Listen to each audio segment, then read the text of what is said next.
अस्सलाम वालेकुम दोस्तों, welcome to my YouTube channel. मेरा नाम है शाहिद और आज मैं हाज़िर हूँ एक नई वीडियो और एक नए टॉपिक के साथ। तो जी आज का हमारा टॉपिक है सेल्स टैक्स की रजिस्ट्रेशन।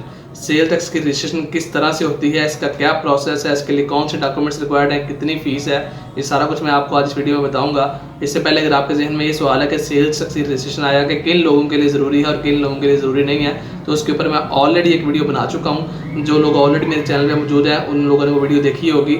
आप लोग जो भी इस वीडियो को फर्स्ट टाइम देख रहा है उसको ये सवाल उसके जहन में आया कि सेल्स टैक्स रजिस्ट्रेशन किन लोगों के लिए ज़रूरी है, तो उस वीडियो का लिंक मैं डिस्क्रिप्शन में शेयर कर दूंगा, तो आप उस वीडियो को भी जाकर देख सकते हैं कि सेल टैक्स की रजिस्ट्रेशन किन लोगों के लिए ज़रूरी है। तो जी अब मैं आपको प्रोसेस बताऊं कि सेल टैक्स की रजिस्ट्रेशन किस तरह से होती है, और उसके लिए मुझे बाकायदा लैपटॉप की स्क्रीन पर जाना पड़ेगा। लेकिन उससे पहले मैं आपको बता दूँ कि इसके लिए डॉक्यूमेंट्स कौन से चाहिए होते हैं। तो डॉक्यूमेंट्स सबसे पहले तो जी सेल टैक्स की रजिस्ट्रेशन होती है दो तरह की, एक मैन्युफैक्चरर के लिए एक नॉन मैन्युफैक्चरर के लिए। मैन्युफैक्चरर के लिए सेल्स टैक्स की रजिस्ट्रेशन कदरे मुश्किल है as compare to non manufacturer. एक बंदा जो सिर्फ ट्रेडिंग कर रहा है या कोई सर्विसेज दे रहा है तो उसके लिए सेल टैक्स की रजिस्ट्रेशन इंतहाई आसान है कि वो सिंपल अपने पोर्टल के ऊपर जाए, आरएस के पोर्टल के ऊपर, एफबीआर का जो पोर्टल है उसके ऊपर वो बाकायदा कौन से ऑप्शन पे जाके क्या क्या सिलेक्ट करना है मैं आपको इस वीडियो में बताऊंगा। लेकिन उसके लिए जो डॉक्यूमेंट्स रिक्वायर्ड है वो सिंपल, उसका सीएनसी अगर तो इंडिविजुअली अप्लाई कर रहा है तो उसका सीएनसी के फ्रंट बैक, अगर उसकी कोई कंपनी है एओपी या प्राइवेट लिमिटेड कंपनी है तो फिर सारे ट्रैक्टर्स की सीएनसी की कॉपी चाहिए होगी, अगर सिंगल है तो सिंगल की। और उसके बाद आपका जो बैंक अकाउंट है आपका बैंक अकाउंट होना ज़रूरी है आपके बिजनेस का, उसका अकाउंट मेंटेनेंस सर्टिफिकेट आपने बैंक से ले लेना है, दो चीज़ें। और तीसरे नंबर पर जिस भी प्रेमिसेस के ऊपर, जिस भी जगह के ऊपर आप काम कर रहे हैं उसकी जीपीएस टैग्ड फोटोग्राफ्स आपने वो अपलोड करनी है। और चौथे नंबर पे आपका यूटिलिटी बिल का कंज्यूमर नंबर, जो भी आपके बिल के ऊपर होता है, यूटिलिटी बिल गैस का भी हो सकता है, वो बिजली का भी हो सकता है, तो और उसकी भी आपने पिक्चर अपलोड करनी है। और उसके बाद पाँचवें नंबर पे मैन्युफैक्चरर के लिए कि अगर आप जो सेल्स टैक्स रजिस्ट्रेशन के लिए अप्लाई कर रहे हैं, जो आप एप्लीकेशन डाल रहे हैं, आप जिस अदारे के लिए, जिस भी बिजनेस के लिए अप्लाई कर रहे हैं, अगर वो मैन्युफैक्चरिंग यूनिट है उसका, तो फिर उसके लिए जो भी आपने मशीनरी इंस्टॉल की, जो भी आपने सेटअप लगाया है, उसकी भी जीपीएस टैग्ड फोटोग्राफ्स आपने अपलोड करनी है। तो ये सारा प्रोसेस जब आप उधर आईआरएस के पोर्टल में अपलोड कर देंगे तो उसके बाद आपने 30 दिन के अंदर अंदर, जब जिस दिन भी आपने एप्लीकेशन डाली उसके बाद 30 दिन के अंदर अंदर आपने अपने करीबी ई नादरा सहूलत सेंटर में जाना है। वो कहाँ कहाँ मौजूद है, बाकायदा एफबीआर की साइट पर जाके आप उसको देख सकते हैं जी, आपके करीबी ई नादरा सहूलत सेंटर कौन सा है, तो आपने वहाँ जाना है, अपनी बायोमेट्रिक वेरिफिकेशन करवानी है। अगर आप 30 दिन के अंदर अपनी वेरिफिकेशन नहीं करवाते तो आपकी वो एप्लीकेशन जो है वो नल एंड वाइड कंसिडर हो जाएगी। तो जब आपकी वेरिफिकेशन हो जाए तो जो नॉन मैन्युफैक्चरर उनको सेल्स टैक्स नंबर इशू हो जाएगा। लेकिन इन केस आप मैन्युफैक्चरर हैं तो मैन्युफैक्चरर के लिए बाकायदा जो बोर्ड है, एफबीआर का बोर्ड है, वो आपके लिए एक अपना नुमाइंदा उसको ऑथोराइज करेगा कि वो आपके प्रेमिसेस के ऊपर आए, वो जितने भी डॉक्यूमेंट्स आपने उधर अपलोड किए हैं उनको क्रॉस वेरीफाई करे कि सारे डॉक्यूमेंट्स ओरिजिनल हैं, जेन्युइन है, और जिस सेटअप की आपने पिक्चर दिखाई है वो सारा सेटअप भी उधर लगा हुआ है, तो वो चीज़ों को क्रॉस वेरीफाई करता है आके कि सब कुछ जेन्युइन है। अगर वो सारा कुछ देखता है जेन्युइन है तो फिर तो आपको वो जाने के बाद 1-2 दिन के अंदर सेल्स टैक्स नंबर इशू हो जाता है। लेकिन इन केस वो देखता है जी कोई डॉक्यूमेंट इन्होंने फेक लगाया हुआ है, वो गलत है, वो इन्होंने जो जिस तरह से अपलोड किया था वो डॉक्यूमेंट्स उस तरह से नहीं है, या वो मशीनरी ही उधर इंस्टॉल नहीं है, किसी और मशीनरी की उन्होंने पिक्सल लगा के उधर जो है ना वो अपलोड कर दी, तो इस तरह के सिनेरियो के अंदर वो आपको 15 दिन देंगे कि 15 दिन के अंदर वो डॉक्यूमेंट आप हमें प्रोवाइड करें। अगर 15 दिन के अंदर आप वो डॉक्यूमेंट उनको प्रोवाइड नहीं करते तो फिर भी आपकी एप्लीकेशन कैंसिल हो जाएगी।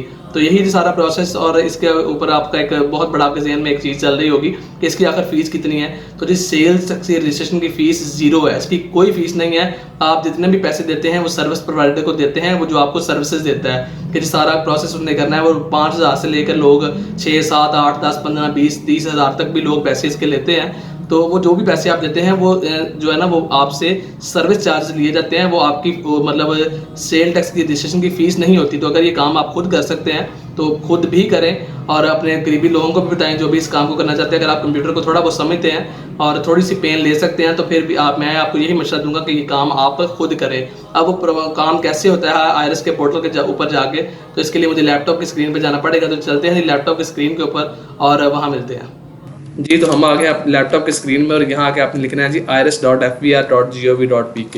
ये सामने मेरी लिंक आ रहा है, इस पर आपने क्लिक कर देना है। और उसके बाद अगर आपका लॉगिन आईडी बना हुआ है तो वेल एंड गुड, नहीं बना हुआ तो आपने यहाँ पे क्लिक करके रजिस्ट्रेशन फॉर अनरजिस्टर्ड पर्सन में ये इन्फॉर्मेशन देनी सारी, सीएनसी, मोबाइल नंबर और सेल नंबर, ईमेल एड्रेस जो कि आपके अपने नाम के ऊपर होगा, मोबाइल नंबर भी आपका registered on your CNC, address की इन्फॉर्मेशन देंगे, कैप्चा फिल करेंगे, सबमिट करेंगे तो वेरिफिकेशन कोड आएगा ईमेल के ऊपर, मोबाइल नंबर के ऊपर, उसको आपने फिल कर लेना है और उसके बाद सबमिट कर देना है तो आपका लॉगिन आईडी बन जाएगा। दोबारा आपने आयरस के अंदर आना है उसके बाद, और उसमें आने के बाद आपने यहाँ अपना जो नंबर है वो डालना है और यहाँ आपने अपना पासवर्ड डालना है, आईडी कार्ड, और उसके बाद आपने लॉगिन कर लेना।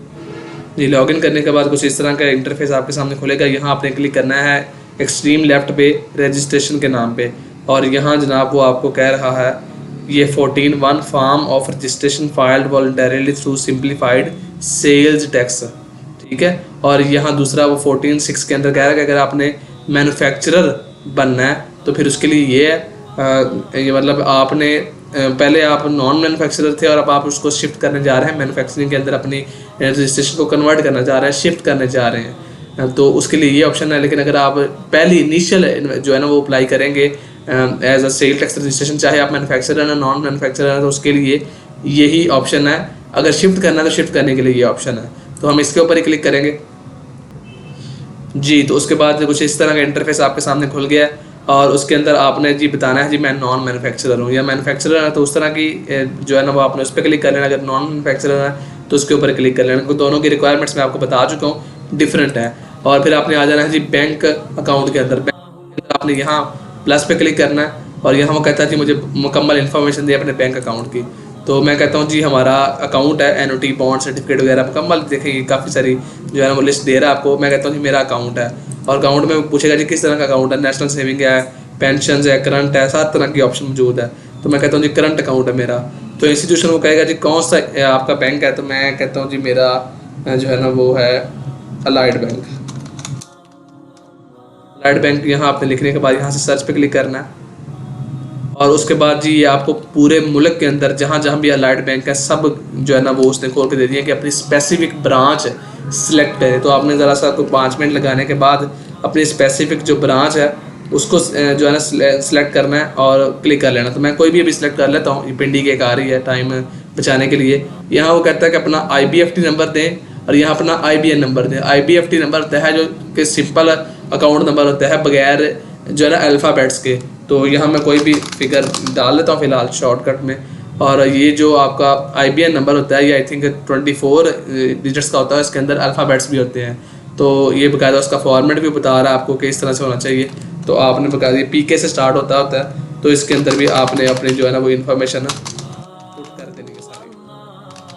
तो ये मैं कोई भी नंबर डाल रहा हूँ, उसके बाद जो वो आपको बोलेगा ये, और उसके बाद कहता है जी करेंसी सिलेक्ट करें कि आपका जो अकाउंट है वो किस करेंसी के अंदर है। तो अगर वो पाक रुपीज़ के ज़्यादा है तो पाक रुपीज़ में ही होंगे, तो पाक रुपीज़ के अंदर तो वहाँ का किसी और करेंसी में तो उस पर सिलेक्ट कर लेना है। अकाउंट की ओपनिंग डेट क्या है, तो जब भी अकाउंट ओपन हुआ है आप अकाउंट मेंटेनेंस सर्टिफिकेट जो आपने रिक्वायरमेंट है बकायदा अटैच भी करना है, तो आपने वो उसकी डेट बता देनी है। मैं कहता हूँ जी आज की डेट पे ओपन हुआ है। और कैपेसिटी क्या है जी, उसमें आप बेनामी लीज टेनेंट है, हर अकाउंट के तो आप ऑनर ही होते हैं, तो ऑनर सेलेक्ट कर लेना। अगर पार्टनरशिप के बेस पे आप 50% के मालिक है तो आपने 50 लिख देना। अगर आपकी अपनी ही कंपनी अपना ही इदारा है और आप उसमें 100% के हैं तो आप उसमें 100 भी लिख सकते हैं। करने के बाद आपने ओके कर देना है। उसके बाद ये जी आपकी बैंक की डिटेल आ गई। फिर आपने कहता है जी बिजनेस की डिटेल ऐड करें। बिजनेस के अंदर यहाँ प्लस का साइन है, इसके ऊपर आपने क्लिक करना है। बिजनेस का नाम बता देना जी, मैं यहाँ लिख देता हूँ जी रैंडम सा नाम ABC ट्रेडर्स के नाम से। एक्विजिशन डेट मैं कहता हूँ जी हमने उसको एक्वायर किया 2 डेट को, मतलब इसी महीने की। और कैपेसिटी जी मैं इसका ऑनर ही हूँ। और उसके बाद जो मजीद इन्फॉर्मेशन कहता है कि आप प्रोवाइड कर सकते हैं यहाँ प्लस को साइन करके। प्रिंसिपल एक्टिविटी बिजनेस की वो कहता है जी बताएं ज़रा जी, ये कोई भी आप एक्टिविटी सिलेक्ट कर, जैसे मैंने मोटर लिखा तो उसने मोटर के रेलिवेंट सारी जिसके अंदर भी मोटर का वर्ड इस्तेमाल हो रहा है, तो मैं कहता हूँ जी मैं मोटर्स की ट्रेडिंग करता हूँ, मोटर बाइक्स की, मोटरसाइकिल्स की। तो ये सिलेक्ट कर लिया मैंने, ये प्रिंसिपल एक्टिविटी उसने सिलेक्ट कर ली।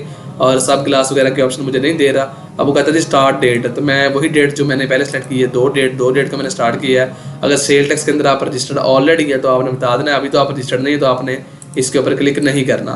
तो करने के बाद आपने ओके कर देना है और उसके बाद जी आपने यहाँ से भी इसको भी ओके कर देना, तो आपका बिजनेस भी ऐड हो गया। फिर उसके बाद यूटिलिटी, तो यहाँ इसकी कोई ऑप्शन नहीं दे रहा, तो इसको आप स्किप भी कर सकते हैं। और उसके बाद जी वो कहता है जी बैंक सर्टिफिकेट जो भी आपको बैंक की तरफ से मिला है, बैंक अकाउंट मेंटेनेंस सर्टिफिकेट, वो आपने यहाँ अटैच कर देना है। पिक्चर ऑफ यूटिलिटी मीटर, जो मैं आपको ऑलरेडी बता चुका हूँ कि जो भी आपके प्रेमिसेस में यूटिलिटी मीटर लगा हुआ गैस का है, बिजली का, उसकी आपने पिक्चर यहाँ अपलोड कर दें। सिंपल आपने यहाँ क्लिक करना है और क्लिक करने के बाद आपने यहाँ पे प्लस करना है और यहाँ से अपना वो जो भी डॉक्यूमेंट ट्रेस करने के बाद आपने उसको अपलोड कर देना है।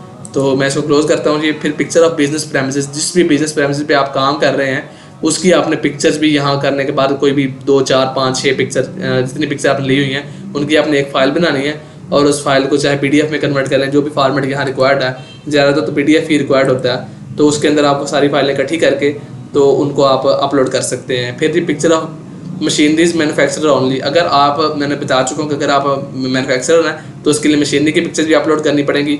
और ये बिल ऑफ लेडिंग और list of HS code to be imported, अगर आप बाकायदा इम्पोर्टर हैं कि अगर आप मशीनरी वगैरह तो मैन्युफैक्चरर तो हैं ही हैं, लेकिन अगर आप इम्पोर्टर जो है ना आपकी एक्टिविटी इम्पोर्ट एक्सपोर्ट के रेलिवेंट है तो फिर आपको अपने जो भी HS कोड्स, आप HS कोड भी एक टर्म है कि जब आपने कोई माल इंपोर्ट करना होता है तो बाकायदा उसका एक उसको जो है ना वो फिगर दिया हुआ है हमारे कस्टम डिपार्टमेंट ने, तो वो आपने SS कोड प्रोवाइड करने हैं जो भी लिस्ट, जो भी आप माल आप इंपोर्ट करने जा रहे हैं, तो अकॉर्डिंगली वो सारी चीज़ें उसको वो देख लेगा और उसके मुताबिक आपको सेल टैक्स जो है ना वो नंबर इशू करेगा। उसके बाद ये प्रॉपर्टी, जो भी प्रॉपर्टी जिसके ऊपर भी आप काम करने जा रहे हैं उसकी जो है ना एड्रेस उसका आपने दे देना है, ये एड्रेस यहाँ एक आ रहा है। और उसके बाद एट्रीब्यूट बता देनी है जी, मैं जो है ना वो जो सेल टैक्स नंबर यहाँ वो कह रहा है कि आप टेम्परेरी लेना चाहते हैं या परमानेंट, तो यहाँ आपने प्लस करना है, तो आप बोलेंगे जी मैं परमानेंटली लेना चाह रहे हैं अगर, तो फिर आपने नो पे क्लिक कर देना है। देख रहे हैं ये पूछा do you want temporary STR, मैं कहूँगा नो, तो इसका मतलब है टेम्परेरी लेना, मैं परमानेंट लेना चाह रहा हूँ। तो अगर आप टेम्परेरी लेना चाह रहे हैं तो फिर आप इसके ऊपर यस कर देंगे, तो मैंने नो कर दिया है। ये सारा डाटा सेव हो गया, मतलब सारा डाटा आप पुट हो गया और करने के बाद आपने सेव कर देना है और सबमिट कर देना है। तो उसके बाद क्या प्रोसेस है, उसके बाद आपने अपने जो है ना वो नादरा के ऑफिस जाना है ई-सहूलत सेंटर के अंदर और वहाँ जाके अपनी बायोमेट्रिक वेरिफिकेशन करवानी है। ये एप्लीकेशन डालने के 30 दिन के अंदर अंदर, और उसके बाद जी आपको आपका सेल टैक्स नंबर इशू हो जाएगा। इन केस आप वेरिफिकेशन नहीं करवाते तो आपकी वो सारा के सारा ये जो प्रोसेस है ये कैंसिल हो जाएगा। और अगर मैन्युफैक्चरर वाला केस है तो उसमें मैं आपको सारा प्रोसेस बता चुका हूँ। तो उम्मीद है आज की वीडियो आपको पसंद भी आई होगी, समझ भी आई होगी, और इसकी फ़ीस भी मैं आपको पहले बता चुका हूँ कि 0 फीस है। इतना सा छोटा सा काम है, अगर कोई बंदा खुद कर ले तो वो सारे पैसे जो उसने सर्विस प्रोवाइडर को देने हैं वो सारे पैसे वो बचा सकता है। तो चलते हैं जी, मिलते हैं किसी और वीडियो में, तब तक के लिए अपना बहुत सारा ख्याल रखिए। अल्लाह हाफिज़।